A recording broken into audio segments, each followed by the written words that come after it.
Ito ay rated SPG. Striktong patnubay at gabay ng magulang ang kailangan. Maaaring may masiselang tema, lengguwahe, karahasan, sexual, horror o droga na hindi angkop sa mga bata.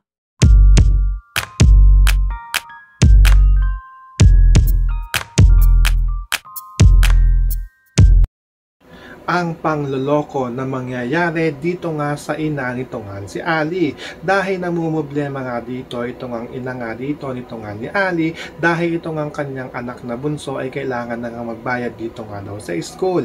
Kaya naipan nga dito ng ina nito nga ni Ali na kumuha nga ito ng mga bag upang ibenta nga niya ito upang mas malaki nga dito ang kanyang mga kitain. Pero ito nga kanyang kausap sa kanyang pagbili ng bag ay isa nga itong scammer. Dahil ipapadala na nga dito nito nga ina nga ni Ali ang kanyang bayad at kinabukasan nga daw ay pwede na nga daw niyang kunin ito nga daw kanyang order na mga bag. At sa pagpunta nga niya dito nga sa napagkasundoan nga nilang lugar ay wala nga ditong madadatnan nito nga ito ngang ina nga nito nga ni Ali dahil hindi naman daw dito nakalista ang kanyang pangalan at hindi naman daw siya dito nag-order. At nung pinakita na nga niya dito ito nga pangalan at retrato ng kanyang kausap nung gabi ay sinasabi nga dito ng kanyang kausap na wala daw silang tauhan na ganun ng itsura, na ganun nga daw ang pangalan. Kaya nga ito nga si Ali ay agad-agad nga itong to the rescue dito nga sa kanyang ina at napasugod nga sila dito nga sa presinto at